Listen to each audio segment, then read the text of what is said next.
Saya akan bicara mengenai bagaimana kita menciptakan atmosfer mukjizat. Atmosfer mukjizat.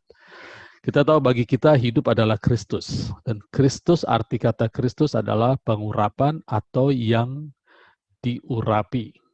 Kalau sudah bicara pengurapan, pasti apapun yang kita harapkan kita dapat, mukjizat.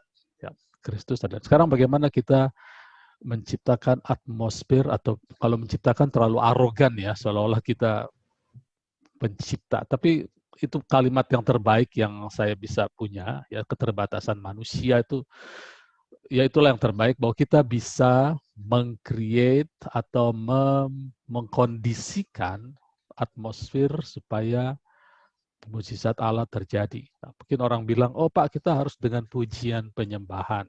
Oke, baik. Waktu kita memuji dan menyembah Tuhan, kita berpikir banyak, kita membesarkan Kristus di dalam pikiran kita, sehingga kita semakin tidak memandang siapa kita, ya khususnya kita yang sudah tahu bahwa kita diampuni dosa kita tidak lagi memandang persoalan kita, tapi kita membesarkan Kristus di dalam pikiran kita. Sehingga iman kita lebih mudah meloncat untuk menerima segala janji-janji Tuhan. Begitu ya, dalam segala hal. Setuju, pujian dan penyembahan bisa. Tapi bagaimana kalau kita sedang ada di ICU atau sedang ada di rumah sakit, kita tidak bisa melakukan pujian dan penyembahan. Nah, bagaimana kalau kita sedang ada di jalan sendiri, kita perlu pertolongan. Bagaimana kalau kita ada di mall, ada di pusat perbelanjaan, di suasana yang hiruk pikuk. Bagaimana kita tetap bisa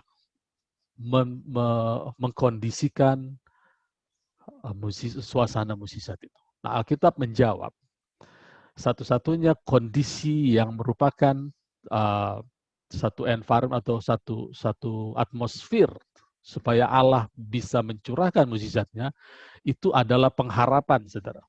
Cuma itu. Jadi kalau kita tidak berani berharap, maka tidak akan ada substansi dari pengharapan itu. Ya, substansi pengharapan itu adalah iman. Saya akan buka ayatnya satu persatu, bahwa hidup di dalam pengharapan itu sangat penting, saudara. Jangan pernah berhenti berharap. Ya.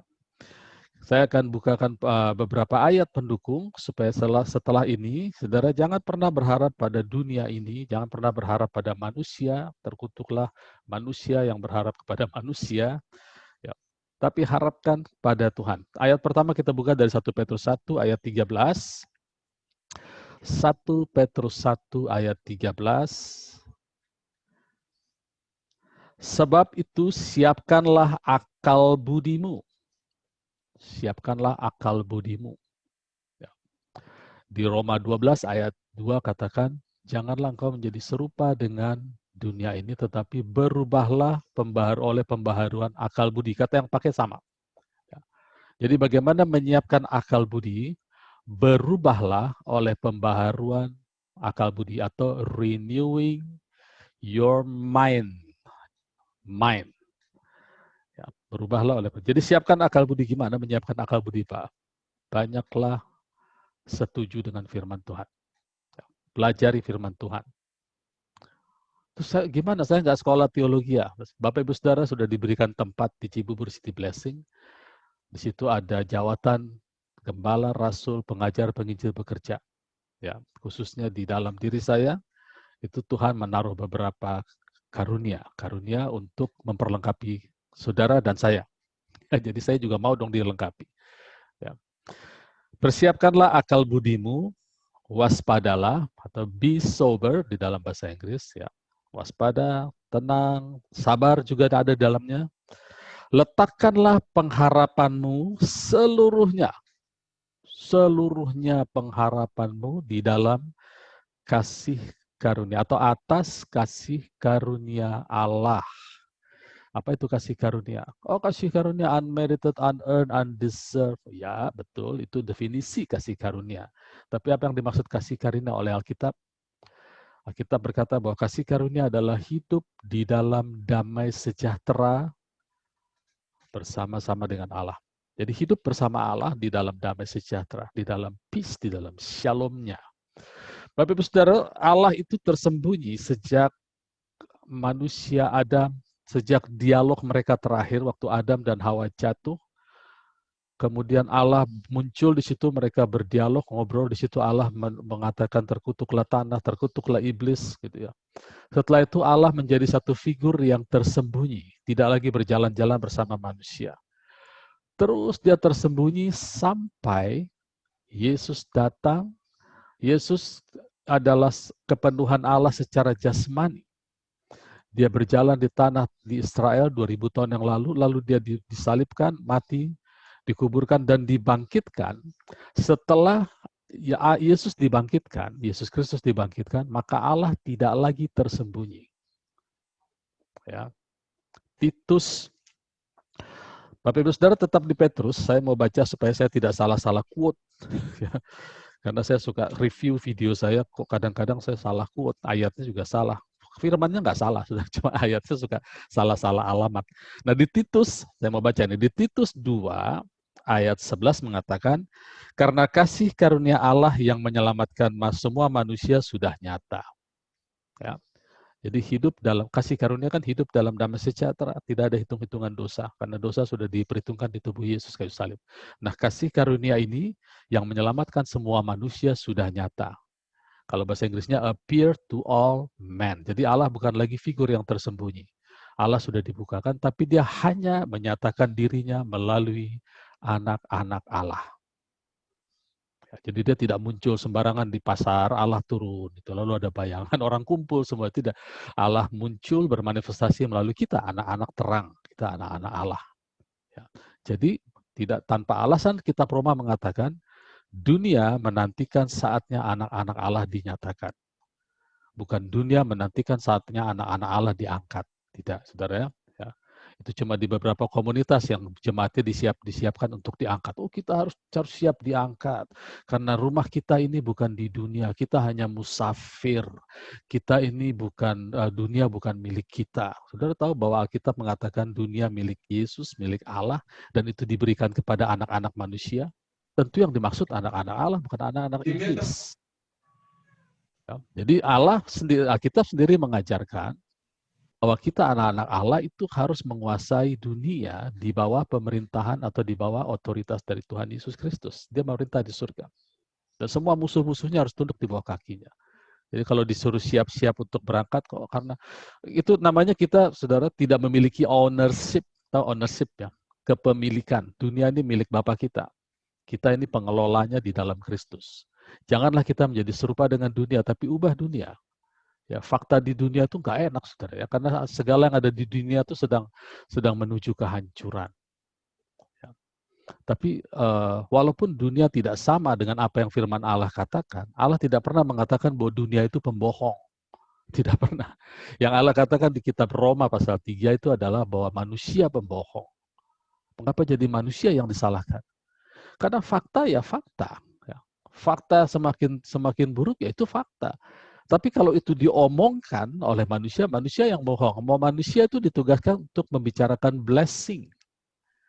Membawa surga, jadilah kehendakmu di bumi seperti di surga. Membawa perkataan surga ke dalam dunia. Jadi kalau sampai kita memperkatakan yang tidak sama dengan firman Tuhan, baru firman Tuhan katakan, biarlah manusia Allah adalah benar, manusia adalah pembohong. Bukan fakta pembohong. Sekalipun yang sebetulnya yang tidak sama itu fakta, bukan manusia. Manusia kan hanya membicarakan. Perkataan kita diperhitungkan sebagai kebohongan. Oke, lagi ya. 1 Petrus 1 ayat 13. Siapkan akal budi, waspada, letakkan pengharapanmu seluruhnya atas pergaulan kita dengan Allah. Karena Allah sudah bukan satu figur yang tersembunyi lagi, tapi satu figur yang sudah nyata kepada semua orang. Dan di Titus dikatakan kasih karunia ini mengajar. Titus 2 ayat 11 tadi mengatakan ia mendidik, ia di sini kasih karunia. Dalam bahasa Inggris kata ia tidak muncul. Kasih karunia Allah telah nyata ke semua orang, mengajar, mendidik kita supaya meninggalkan kefasikan. Jadi pergaulan dengan Allah itu selalu mengajarkan kita meninggalkan kefasikan. Jadi agak kurang tepat kalau kita mengatakan nggak apa-apa berbuat dosa. Saudara, itu kebenaran yang kecil memang kalau dosa tidak lagi diperhitungkan, tapi bukan menjadi tidak apa-apa. Tetap apa-apa kalau kita hidup dalam dosa ya. Karena dosa itu membuat kita jadi tidak mempercayai Allah.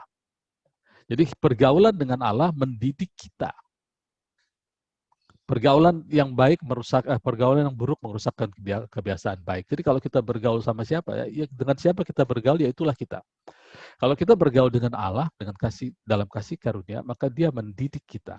Makanya kembali ke 1 Petrus 1 ayat 13, letakkan pengharapanmu seluruhnya atas kasih karunia yang dianugerahkan kepadamu pada waktu manifestasi dari Yesus Kristus.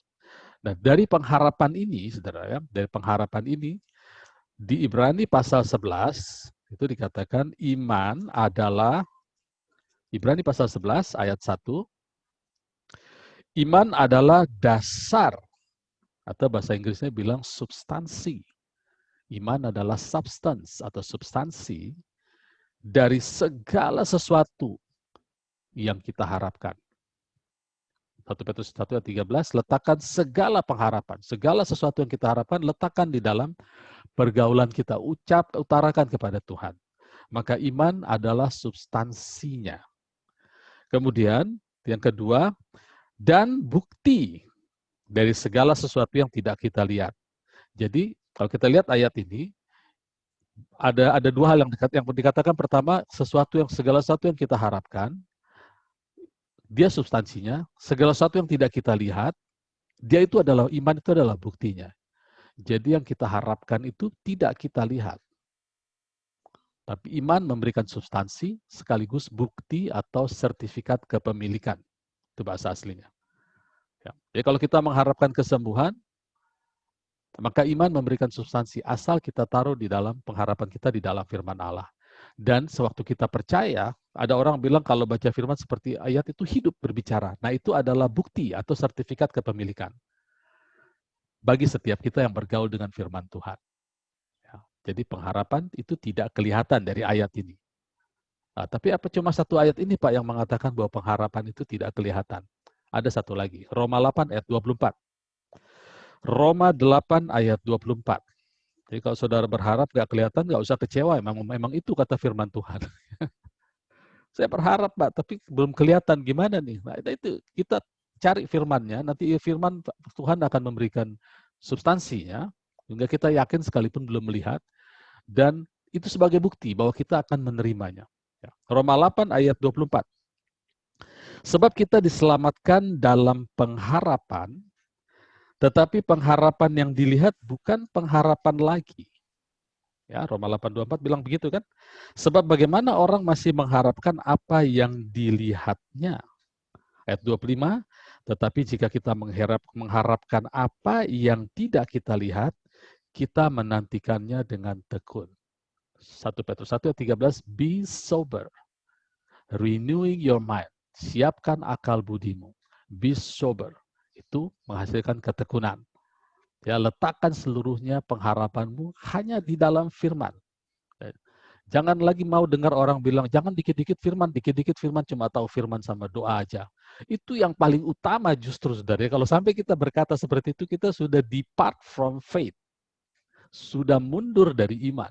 1 Timotius 4 kan bilang begitu. Pada hari-hari terakhir ada orang-orang yang, bahasa Inggris bilang, depart from faith. Kalau orang depart atau keluar dari iman, artinya tadinya dia ada di dalam iman. Mungkin dia jenuh, ada di dalam firman. Mungkin dia jenuh, akhirnya dia mengundurkan diri dari firman. Ya. Nah, hati-hati itu. Jadi di sini dikatakan, pengharapan memang tidak kelihatan. Coba kita lihat ya, ini kalimatnya ini dalam ini. Ayat 24, sebab kita diselamatkan dalam pengharapan. Stop di situ. Kita diselamatkan dalam pengharapan. Kan tadi saya katakan ya, bagaimana kita meng-create atmosfer iman. Kita harus ada di dalam atmosfer itu. Kan? Ayat ini kan bilang, kita diselamatkan, menerimanya dalam atmosfer yang disebut pengharapan. Betul ya? Saya stop di situ. Kita melakukan selang. Apa yang saya katakan bahwa atmosfer yang original untuk kita menerima mukjizat Allah adalah pengharapan. Bukan pujian penyembahan, Pak. Bisa, tapi kurang akurat. Karena waktu Tuhan Yesus datang ke dunia, dia tidak bawa tim praise and worship, tidak bawa sound system, Dia khotbah di depan anak-anak lari-lari, teriak-teriak, ibu-ibu mungkin ngobrol sama suaminya, suami ngobrol sama yang lain. Waktu dia bicara semua tenang, tapi tetap ada hiruk-pikuk. Itu tetap suasana pengharapan terjaga, karena semua berharap disembuhkan.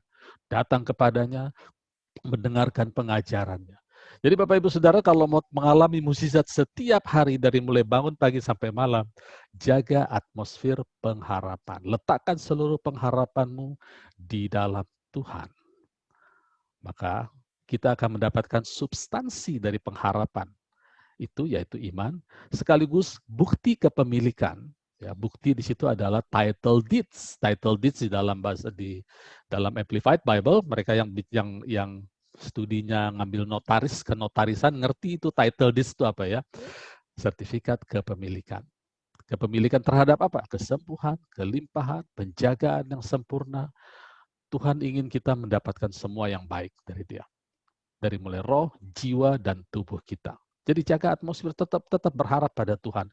Paksa diri kita untuk berharap pada Tuhan. Ya. Nah, saudara, saya mau menyinggung satu area ini yang seringkali agak-agak abu-abu daerahnya ya. Kan tadi dibilang letakkan seluruh pengharapan di dalam firman Tuhan, bukan di dalam yang lain. Nah, seringkali pada waktu kita berdoa, khususnya untuk orang-orang yang kita kasihi, orang-orang yang punya hubungan darah dengan kita yang kita kasih, seringkali kita berdoa, kita bilang, Tuhan sembuhkanlah orang ini, entah dia pasangan kita, anak kita, atau orang tua, atau sepupu kita. Tapi kita campur itu, pengharapan itu kita dasarkan karena dia ini adalah hubungan saudara saya. Saudara bisa mengerti ini. Sembuhkan dia karena ini, kadang-kadang kalau seorang hamba Tuhan, sembuhkanlah dia karena dia ini adalah pelayanmu Tuhan. Dia sudah meninggalkan pekerjaan dan dia sudah memberikan hari-harinya untuk pelayanan. Dia sudah begini, dia sudah seolah-olah dia sudah berbuat sesuatu yang membuat dia layak disembuhkan atau membuat dia layak menerima berkat Tuhan. Nah, itu kasih tetap, tapi kasih itu tidak berasal dari hati kita. Kita tidak meletakkan pengharapan itu kepada firman, tetapi kita lebih mengasihi kondisi orang ini, sehingga kita meminta Tuhan untuk menyembuhkan orang ini atas dasar keberadaan dia. Nah, seringkali kita terjebak dalam emosional ini yang lalu tidak menghasilkan apa-apa gitu. Nah, bagaimana caranya, saudara, supaya kita bisa men-switch itu? Nah, di sini sekarang saya mau bagikan supaya kita jangan membiasakan hal itu. Biasakanlah kita meminta dari Tuhan berdasarkan firman Tuhan. Itu artinya kita meletakkan pengharapan kita kepada firman Tuhan, sehingga dari substansinya itu, sehingga kita mendapatkan jawaban doa dari substansinya. Jadi kita bilang begini, Tuhan sembuhkan dia, karena firman-Mu sudah berkata bahwa oleh bilur-bilur Kristus, dia sudah sembuh. Jadi yang kita kasihi, yang terutama saudara, yang paling utama yang kita kasih adalah firman Allah. Kasihlah Tuhan Allahmu dengan segenap hatimu. Oh, itu hukum Taurat, Pak. Ya, makanya sudah tidak ada yang di cancel oleh Tuhan, hanya digenapi. Ya. Jadi sekarang kita bisa mengasihi Allah, bisa mengasihi manusia. Kita kasih firman Allah, Tuhan penuhi dia dengan kesembuhan. Karena bukankah firman-Mu berkata oleh bilur-bilur Kristus, dia sudah sembuh. Aku mengasihi firman-Mu. Nah, mungkin saudara ada yang bertanya, gimana sih Pak mengasihi firman? Bagaimana sih mengasihi teks itu? Teks firman. Mungkin Bapak Ibu Saudara yang pernah berpacaran mengerti ini ya. Kalau Bapak Ibu Saudara dapat surat, kalau zaman dulu kan pakai surat, sekarang pakai WA, saudara. Sama itu. Kita suka simpan-simpan itu surat, atau kita suka simpan-simpan WA itu. Karena seolah-olah kita mengasihi surat itu atau mengasihi WA itu. Isi dari WhatsApp itu. Itu sebetulnya sama, saudara. Sekarang kita punya surat ini dari Allah, ditulis oleh para rasul, ditulis oleh nabi-nabinya Allah. Ini surat dari Allah untuk kita semua. Kita mengasihi Allah, maka kita akan mengasihi perkataannya. Nah, berdasarkan kita mengasihi perkataannya, inilah kita mendevelop iman, atau kita mendevelop atmosfer, supaya perkataan yang kita kasih ini, itu bisa menjawab segala kebutuhan kita. Nah, makanya kan tadi Roma 8 bilang bahwa sebab kita diselamatkan dalam pengharapan. Ya. Jadi satu atmosfer itu disebut pengharapan. Karena begini saudara, kalau kita baca lagi nanti di Efesus 2, kita diselamatkan oleh Efesus 2, kita buka Efesus 2. Ya. Kita diselamatkan oleh kasih karunia, sebab ayat 8, Efesus 2 ayat 8, sebab karena kasih karunia kamu diselamatkan oleh iman. Di situ tidak ada pengharapan, saudara. Ya. Kita harus gabungkan kedua ayat ini. Yang menyelamatkan kita adalah kasih karunia. Apa itu kasih karunia? Hidup dalam damai sejahtera dengan Allah, bergaul dengan Allah, bicara dua mata dengan Allah. Itu yang menyelamatkan kita. Bergaul dengan firman, itu yang menyelamatkan kita. Tapi melalui iman. Jadi apa yang firman katakan kita percaya, itu disebut iman. Nah, melalui iman, kita diselamatkan oleh kasih karunia itu. Bukan hasil usahamu, tetapi pemberian Allah. Jadi seiman itu pemberian Allah. Tapi bagaimana kita meng-create atmosfer atau suasana supaya kita mengalami pemberian Allah? Kita diselamatkan di dalam satu atmosfer yang disebut pengharapan. Jadi yang paling akurat kalau kita mendapatkan mukjizat setiap hari, pertolongan Tuhan setiap hari, atau hidup di dalam kesehatan ilahi, hidup dalam perlindungan, hidup di dalam semua janji-janji Allah, maka atmosfer itu disebut pengharapan, bukan yang lain. Jadi kalau kita sudah membiasakan diri berharap pada Tuhan, maka kita sudah membiasakan diri open heart. Receiver kita sudah kita setting untuk menerima semua janji-janji Allah. Itu harus menjadi habit, harus menjadi habit. Nah, sekali lagi, pengharapan sendiri itu bukan attitude, bukan sekedar attitude. Pengharapan itu adalah Allah sendiri. Dalam bahasa Inggris dikatakan the God of hope, Allah sumber pengharapan. Lalu di dalam Kolose dikatakan Yesus Kristus adalah pengharapan kemuliaan atau the hope of glory. Kemudian di dalam 1 Timotius, ada banyak ayat, di Mazmur juga ada, saudara. Di 1 Timotius 1 ayat 1, dari Paulus, Rasul Kristus Yesus menurut perintah Allah, Juru Selamat kita, dan Kristus Yesus, dasar pengharapan kita. Kristus Yesus, dasar pengharapan kita, atau bahasa Inggris bilang, Christ Jesus, our hope. Jadi sekali lagi, pengharapan itu bukan attitude. Setiap manusia bisa berharap, tapi pengharapan di dalam Alkitab selalu berbicara tentang satu pribadi yang disebut dengan Allah sendiri, yang kepenuhannya diam secara jasmani di dalam Kristus. Jadi kalau kita bicara pengharapan, itu adalah pengharapan yang kita dapat dari firman Allah. Kalau tidak dari firman Allah, itu bukan pengharapan, itu hanya wish saja, biasa. Setiap manusia hidup dalam wish atau pengharapan yang manusia, tapi kita punya pengharapan yang tidak sama. Itu sebabnya di Roma pasal 5 dikatakan bahwa ayat 5, Roma 5 ayat 5, dan pengharapan tidak mengecewakan, karena Allah tidak pernah mengecewakan. Ya. Karena apa? Karena kasih Allah telah dicurahkan dalam hati kita oleh Roh Kudus yang dikaruniakan kepada kita. Jadi kalau kasih Allah dicurahkan, kasih karunia Allah dicurahkan kepada kita, bagaimana caranya? Dengan kita bergaul dengan Tuhan, Roh Kudus mencurahkan kasih karunia-Nya, kasih-Nya di dalam kita, lalu kita bisa meletakkan pengharapan kita. Tuh kan?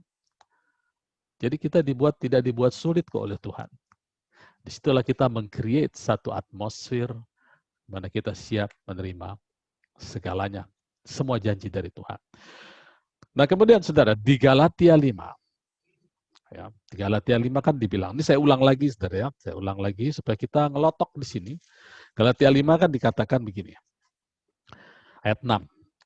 Sebab bagi orang-orang yang ada di dalam Kristus Yesus, hal bersunat atau tak bersunat tidak mempunyai satu arti, hanya iman yang bekerja oleh kasih.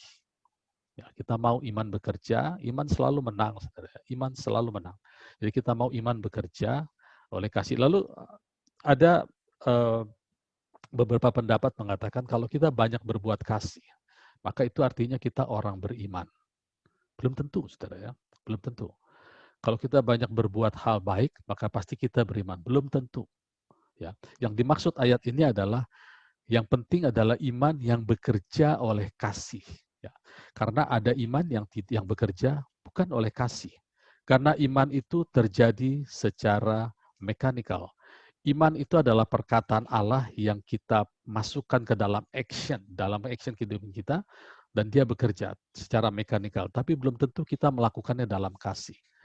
Di 1 Korintus 13 dikatakan begini, 1 Korintus 13 ayat 1, sekalipun aku berkata-kata dengan semua bahasa manusia dan bahasa malaikat, tetapi jika aku tidak mempunyai kasih, aku sama dengan gong yang berkumandang. Ayat 2, sekalipun aku mempunyai karunia untuk bernubuat dan mengetahui segala rahasia dan memiliki seluruh pengetahuan. Masih ayat 2, dan sekalipun aku memiliki iman yang sempurna untuk memindahkan gunung, tetapi jika aku tidak mempunyai kasih, aku sama sekali tidak berguna. Jadi ada iman yang bekerja tanpa kasih. Yang dimaksud Galatia 5 adalah kasih yang membuat iman bekerja. Itu yang harusnya terjadi. Terus ada lagi iman yang bekerja tanpa kasih. Karena iman ini terjadi secara mekanikal. Maksudnya mekanikal itu terjadi ya bukan karena kita, tetapi karena perkataan Allah itu tidak pernah kembali dengan sia-sia. Dia tetap terjadi. Dan ingat pada waktu Musa memimpin bangsa Israel keluar dari Mesir masuk ke tanah perjanjian, lalu mereka berputar-putar di padang gurun. Nah, minggu-minggu terakhirnya saya sedang mempelajari apa sih yang terjadi di padang gurun. Di kitab Bilangan itu komplit, saudara. Kata Bilangan sendiri sebetulnya di dalam bahasa Ibraninya itu padang gurun. Istilah yang dipakai adalah gurun. Ya. Tapi nggak tahu kenapa jadi bilangan gitu ya. Tapi dalam bahasa aslinya gurun. Lalu ada insiden di situ ketika kali pertama bangsa itu keluar lalu tidak mau minum, nggak ada air, mereka menjerit kepada Musa, lalu Tuhan bilang gini, Musa berdiri di atas gunung batu lalu pukul tongkat. Oke, Musa pukul tongkat, lalu keluar air, mereka bisa minum. Kemudian terjadi berturut-turut insiden, pemberontakan demi pemberontakan, lalu di batas tanah perjanjian, Musa mengirim 12 orang itu kembali menjadi pengkhotbah, yang 10 khotbah dari fakta, yang 2 khotbah dari firman Allah. Yang 2 ini mau dilempari batu oleh yang 10 dan seluruh rakyat, karena mereka khotbah dari firman. Yang 10 khotbah dari yang real, fakta sehari-hari yang mereka lihat di tanah perjanjian. Bangsa itu tinggi, raksasa, segala macam. Pokoknya yang menakutkan. Yang 2 nih khotbah, kita bisa masuk karena janji Tuhan. Mereka mengasihi firman. Ya. Nah, kemudian setelah itu Tuhan marah juga. Jadi Musa lihat Tuhan marah berkali-kali, tapi Musa tahan. Tuhan jangan marah, nanti orang lihat nggak enak. Ya. Tuhan nggak mampu memimpin bangsanya, lalu dihancurkan di tengah jalan. Kemudian setelah bangsa itu memberontak terhadap Tuhan, sekarang bangsa itu dipimpin oleh Korah, Datan, dan Abiram memberontak terhadap Musa. Isunya sama lagi. Musa, engkau tidak membawa kami ke dalam janji-janji Allah. Dulu justru kami hidup di dalam tanah yang berkelimpahan di Mesir. Sekarang malah mau mati di padang gurun. Berontak terhadap Musa, Tuhan bilang, udah Musa minggir, aku akan hancurkan. Jangan Tuhan, jangan. Lalu Musa ambil pembaraan, disebar. Sementara Korah, Datan, dan Abiram juga mati ditelan bumi, gitu ya. Jadi Musa selalu melihat fakta, ya. Lalu terjadilah insiden lagi, saudara. Nah, kali ini insiden ini membuat Musa yang selalu berkhotbah tentang tanah perjanjian, hal yang baik, tapi dia sendiri tidak fit untuk masuk ke tanah perjanjian. Ya, perhatikan, ini pelajaran buat kita. Musa pemimpin besar, berkhotbah, engkau akan dibawa oleh Tuhan ke tanah yang berlimpah-limpah susu madunya, yang berbukit-bukit, tanah yang dipelihara oleh Tuhan, yang segala macam yang baik. Tapi Musa sendiri tidak fit untuk masuk. Dan Tuhan yang menentukan fit and proper test pada saat itu terhadap Musa gagal. Gara-gara insiden ini. Yaitu kali kedua bangsa itu kehausan, lalu Musa datang kepada Tuhan dan bilang, Tuhan mereka haus. Lalu Tuhan bilang gini, sekarang kamu berdiri di depan bukit batu, lalu berbicaralah kepada bukit batu, ya, berbicara, bukan pukul, berbicara, bukan pukul tongkat, berbicara, nanti akan keluar air memberi minum pada semua orang. Nah, apa yang Musa lakukan? Musa memanggil para pemimpin, lalu dia tidak berbicara, tapi dia berbicara kepada bangsa, dia bilang begini, Bilangan pasal 20, waktu Musa menghadap Tuhan, ayat 7, firman Tuhan begini, ambillah tongkatmu itu dan engkau dan Harun kakakmu harus menyuruh umat itu berkumpul. Katakanlah di depan mata mereka pada bukit batu itu supaya diberinya air. Nah, Tuhan suruh Musa ngomong sama batu. Lalu ayat 9, lalu Musa mengambil tongkat itu dari hadapan Tuhan seperti yang diperintahkan kepadanya. Ingat ya? Ini kita sedang bicara bahwa firman Tuhan itu adalah mekanikal. Dia akan terjadi. Apa yang dia katakan terjadi. Ketika Musa, ayat 10, ketika Musa dan Harun telah mengumpulkan jemaah itu di depan bukit batu itu, berkatalah ia kepada mereka, dengarlah kepadaku, hai orang-orang durhaka. Musa tidak disuruh mengatakan orang-orang durhaka kepada jemaat Tuhan. Apakah kami harus mengeluarkan air bagimu dari bukit batu ini? Sesudah itu Musa mengangkat tangannya lalu memukul bukit batu itu dengan tongkatnya 2 kali. Disuruh bicara, dia pukul 2 kali. Apakah firman Tuhan terjadi? Terjadi. Maka keluarlah banyak air sehingga umat itu dan ternak mereka dapat minum. Tetapi tidak selesai di situ masalahnya. Ayat 12, tetapi Tuhan berfirman kepada Musa dan Harun, karena engkau tidak percaya kepadaku dan tidak menghormati kekudusanku di depan bangsa Israel, mata orang Israel, itu sebabnya kamu tidak akan membawa jemaah ini masuk ke negeri yang kuberikan kepada mereka. Negeri yang apa ini, saudara? Inilah negeri yang dikatakan negeri yang baik, negeri yang Tuhan pelihara. Inilah yang diberitakan oleh Musa. Bangsa itu tidak masuk karena tidak mencampur firman Tuhan dengan imannya, termasuk Musa sebagai pemberita, dia tidak fit untuk masuk. Di 1 Korintus 9 ayat 27 dikatakan, Paulus melatih dirinya supaya jangan setelah aku memberitakan Injil, aku ditolak. Kata ditolak itu bukan berarti masuk neraka, bukan ya. Setelah kita memberitakan sesuatu yang baik-baik tentang Tuhan, aku sendiri tidak bisa standing on test, tidak lulus tes atau tidak fit, tidak lulus fit and proper test untuk mengalami apa yang kita ucapkan. Musa mengalami itu. Di ayat 24 ya, ayat 24-nya, bilangan 20, Harun akan dikumpulkan kepada kaum leluhurnya sebab ia tidak masuk ke negeri yang kuberikan kepada orang Israel. Karena kamu berdua, ini Tuhan bicara kepada Musa, Harun tidak masuk, dan karena kamu berdua telah mendurhaka terhadap titahku dekat mata air di Meriba. Jadi saudara, ini ada satu contoh bagaimana bagaimana iman bisa bekerja tanpa kasih. Ya. Jadi iman itu kan punyanya Allah ya, belief systemnya Allah. Dia bisa bekerja tanpa kasih. Musa mengalami itu. Ya. Nah kita kembali lagi di 1 Korintus. 1 Korintus tadi di ayat 13 dikatakan bahwa sekalipun kamu mempunyai iman yang sempurna memindahkan gunung, tetapi jika kamu tidak mempunyai kasih, jika aku tidak mempunyai kasih, sekalipun aku punya iman yang sempurna, aku sama sekali tidak berguna. Ya. Nah kemudian di bawah ini, di bawah kalau kita baca terus lagi di bawah, saudara, ya. Pada akhir dari 1 Korintus 13, di ayat 13 dikatakan, demikianlah tinggal 3 hal ini, yaitu iman, pengharapan, dan kasih. Yang paling besar diantaranya adalah kasih.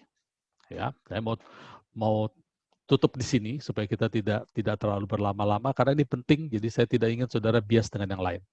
Iman, pengharapan, dan kasih. Tadi kita belajar bahwa atmosfer yang kita ciptakan adalah pengharapan. Karena dari pengharapan kita akan mendapatkan substansi dari apa yang kita harapkan. Kalau pengharapan itu kita taruh di dalam kasih Allah, di dalam firman. Karena Allah adalah firman, Allah adalah kasih, Allah adalah roh, perkataan Allah adalah roh dan hidup. Ya, jadi kita letakkan di situ. Nah, saudara, dari ketiga ini yang paling besar adalah kasih. Jadi maksud Galatia tadi, iman yang bekerja oleh kasih, yang diharapkan oleh Roh Kudus adalah kita memiliki iman atas dasar kasih. Karena kalau iman kita berdasarkan kasih, apa saja yang kasih katakan akan terjadi dalam hidup kita. Ya, makanya di 1 Korintus 13 ayat 13 dikatakan cuma 3 hal ini yang sisa. Iman, pengharapan, dan kasih. Oke. Tapi sebentar Pak, gimana itu caranya supaya tinggal 3, tidak ada yang lain? Nah, itu dijelaskan di ayat 12-nya. Ayat 12 bilang gini, karena sekarang kita melihat dalam cermin satu gambaran yang samar-samar, tetapi nanti kita akan melihat muka dengan muka. Sekarang aku hanya mengenal dengan tidak sempurna, tetapi nanti aku akan mengenal dengan sempurna seperti diriku dikenal. Baru masuk, sekarang tinggal 3 hal ini, iman, pengharapan, dan kasih. Jadi gini saudara, sebelum kita masuk ke dalam 3 hal ini, supaya di dalam diri kita ini cuma 3 ini yang terjadi. Ada iman, lalu kita meng-create atmosfer, dan kita meletakkan semua pengharapan kita dalam kasih. Ya, supaya kita masuk ke kondisi ini, ayat 12 harus dipenuhi. Ya, karena kita sekarang melihat dalam cermin suatu gambaran yang samar-samar, tapi nanti kita akan melihat dengan muka dengan muka. Ya.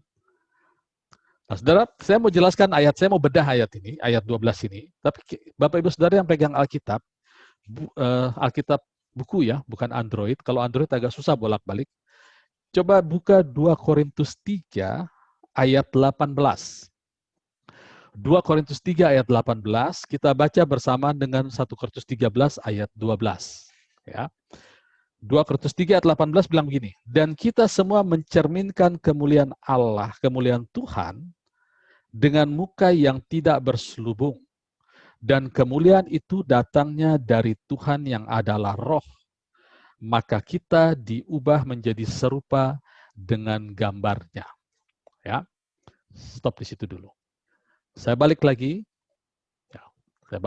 Saya tahu ada beberapa yang masih belum nangkap ya. Saya akan ulang-ulang. Di ayat 12, 1 Korintus 13 ayat 12. Karena sekarang kita melihat dalam cermin. 1 Korintus 13 ayat 12. Sekarang kita melihat dalam cermin. Lalu ayat 2 Korintus 3 ayat 18. Kita semua mencerminkan kemuliaan Tuhan. Sudah lihat ada kesamaan? Kita bercermin kepada firman Tuhan. Apa yang terjadi? Di 1 Korintus 13 ayat 12. Suatu gambaran yang samar-samar. Kita melihat dalam cermin satu gambaran yang sama-sama. Tetapi nanti kita akan melihat muka dengan muka. Bapak Ibu Saudara garis bawahi kata muka dengan muka, melihat muka dengan muka. Saya mau katakan bahwa melihat muka dengan muka, kita dengan Tuhan itu tidak mungkin terjadi kalau tanpa terjadi sesuatu yang supernatural dalam roh kita. Di Keluaran pasal 30 pasal 31 kalau tidak salah, ketika Musa berkata, Tuhan kalau aku mendapatkan kasih karunia di hadapanmu, tunjukkanlah wajahmu. Ya, tunjukkanlah kemuliaanmu. Lalu Tuhan bilang tidak bisa, ya tidak bisa aku tunjukkan. Keluaran pasal 33 ayat 18 Musa bilang gini, perlihatkanlah kiranya kemuliaanmu kepadaku. Lalu Tuhan menjawab begini ayat 20, lagi firman-Nya, engkau tidak tahan memandang wajahku. Ya. Sebab tidak ada orang yang memandang aku dapat hidup. Itu Tuhan katakan kepada Musa. Nah sekarang di 1 Korintus 13 ayat 12, kita melihat dengan cermin firman Allah, maka lalu kita dapat melihat muka dengan muka tapi tetap hidup, saudara. Bagaimana mungkin itu? Apakah Tuhan merubah karakter, merubah firman, atau menurunkan standarnya? Tidak. Karena proses melihat muka dengan muka diterangkan oleh 2 Korintus 3 ayat 18. Di sini dikatakan, dan kita semua mencerminkan kemuliaan Tuhan dengan muka yang tidak berselubung, karena kemuliaan itu datangnya dari Tuhan. Jadi ada yang datang dari Tuhan, yaitu naturalnya, kemuliaannya yang adalah roh. Maka kita diubah atau kita ditransform menjadi serupa dengan gambarnya. Ya, kita ditransform. Di 2 Korintus 3 ayat 18 ada kalimat kita ditransform. Kata transform itu kata yang sama yang dipakai waktu Tuhan naik ke bukit kemuliaan. Lalu Yakobus, Petrus, dan Yohanes melihat Tuhan transform, mengalami transformasi, dirubah menjadi sesuatu, wajah, pakaiannya bersinar, tubuhnya bersinar. Kata yang sama dipakai di sini. Waktu kita membaca firman, kita ditransform sehingga kita bisa memandang muka dengan muka. Ingat, kita bicara muka Allah berarti kita bicara hadirat Allah, itu terminologi yang sama. Waktu kita dirubah menjadi serupa dengan Allah, maka setelah itu barulah sampai kita pada kondisi, jadi sekarang tinggal 3 hal saja, tidak ada yang lain. Iman, harapan, dan kasih. Bapak Saudara bisa mengikuti saya? Ya kan kita merindukan satu atmosfer mukjizat yang setiap hari kita bangun pagi, kita bekerja ataupun di rumah, kita ingin meng-create atmosfer pengharapan. Lalu Tuhan katakan, harus tinggal 3 ini, iman, pengharapan, dan kasih. Itu gimana caranya supaya tinggal 3 ini, iman, pengharapan, dan kasih? Nah, kasih karunia Allah sudah nyata. Nah, kita harus melihat kepada firman Tuhan, bercermin bahwa apa yang tertulis dalam firman Tuhan itulah hidup kita. Sampai kapan, Pak? Sampai kita mengalami transformasi. Waktu kita mengalami transformasi, dirubah jadi siapa yang ada dalam Kristus, dia adalah ciptaan baru, yang lama sudah berlalu, sesungguhnya yang baru sudah tiba. Maka disitulah kita bisa melihat, mengalami hadirat Tuhan, berhadapan muka dengan muka. Sekarang tinggal 3, yaitu iman, pengharapan, dan kasih. Tidak ada yang lain. Maka sekarang semua pengharapan kita letakkanlah seluruhnya di dalam kasih yang sudah ada di dalam kita. Karena kita sudah ditransform di dalamnya. Maka Tuhan akan memberikan substansi dari apa yang tidak kita lihat, sekaligus bukti dari apa yang tidak kita lihat. Maaf, substansi dari pengharapan kita, sekaligus bukti dari apa yang tidak kita lihat. Karena pengharapan kita itu belum kita lihat. Jadi hidup ini kita bisa jalani dengan lebih sabar, saudara, dengan lebih sabar karena kita menjalani dengan suasana roh yang sudah ditransformasi. Amin ya Bapak Ibu Saudara ya. Bisa kira-kira saya berharap bisa diterima. Mungkin menjelimet dari ayat ini ke sini, ayat sini. Saya dapat benang merahnya, Saudara. Kita semua ingin hidup sehat lah. Kita ingin semua, karena semua kesembuhan itu adalah milik semua kita manusia di dalam Tuhan. Tuhan ingin kita sehat, Tuhan ingin kita sembuh. Tapi seringkali kita punya masalah di dalam men-set receiver kita. Tuhan selalu kirim kesembuhan. Mazmur 107 katakan, dikirimnya firman-Nya, disembuhkannya kita, dilepaskannya kita dari lubang kubur. Kan begitu ya? Lalu oleh bilur Kristus kita telah sembuh. Itu Petrus bilang begitu. Di Yesaya originalnya dikatakan oleh bilur-bilurnya kita akan menjadi sembuh. Akan menjadi, kata yang dipakai menjadi sembuh. Tapi setelah perjanjian baru kita telah sembuh.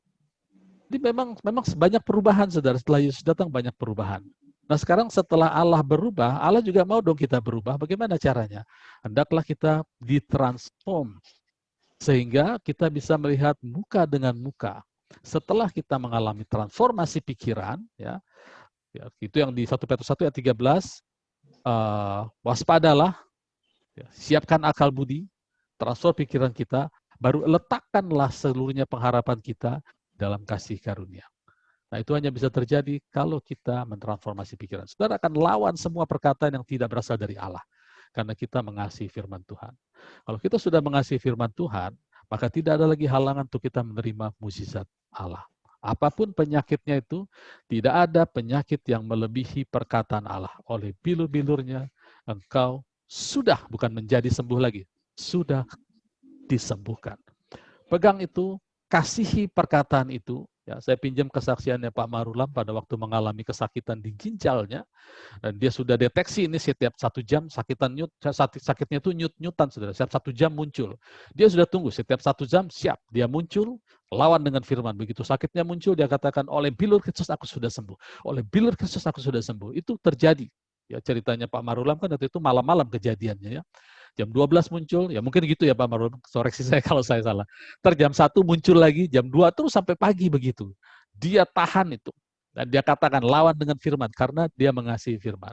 Nah saya pinjam juga kesaksian Pak Frederick sebagai pengusaha, pemilik kantor, mengalami hari-hari di mana order sulit, klien tidak datang, tapi dia pakai waktunya untuk mengisinya dengan firman, menulis renungan, terus dia lebih mengasihi firman daripada mengasihi datangnya uang. Nah ini lebih penting saudara ya. Sehingga akhirnya apa? Akhirnya datang sendiri saudara semua itu. Janji-janji Allah itu datang. Sekali lagi saudara, apa yang kita harapkan, itu kita berhak mendapatkannya bukan karena perbuatan kita. Tetapi karena kita mengasihi firman Tuhan. Galatia 5 ayat 6, yang penting adalah iman yang bekerja oleh kasih, bukan bekerja oleh segala sesuatu. Jadi jangan bilang, Tuhan aku ingin ini, bukankah aku sudah mengasihi engkau, bukankah aku sudah ini, Bukan, saudara, bukan karena aku sudah ini, sudah itu, tetapi karena firman-Mu mengatakan demikian, aku mengasihi firman-Mu. Nah, oleh kasih ini iman bekerja, kita berlatih di sini, saudara, mengasihi firman, sehingga iman bekerja. Iman adalah substansi dari setiap pengharapan kita, sekaligus title deeds atau bukti kepemilikan dari yang tidak kita lihat. Maka hidup kita mengalami berkat-berkat Tuhan yang berkelimpahan. Sudah bertahan terus di dalam Tuhan, nikmati hidup di dalam Tuhan, maka Bapak Saudara akan menikmati semua yang baik yang berasal dari Allah. Puji Tuhan, kita akan siapkan untuk perjamuan.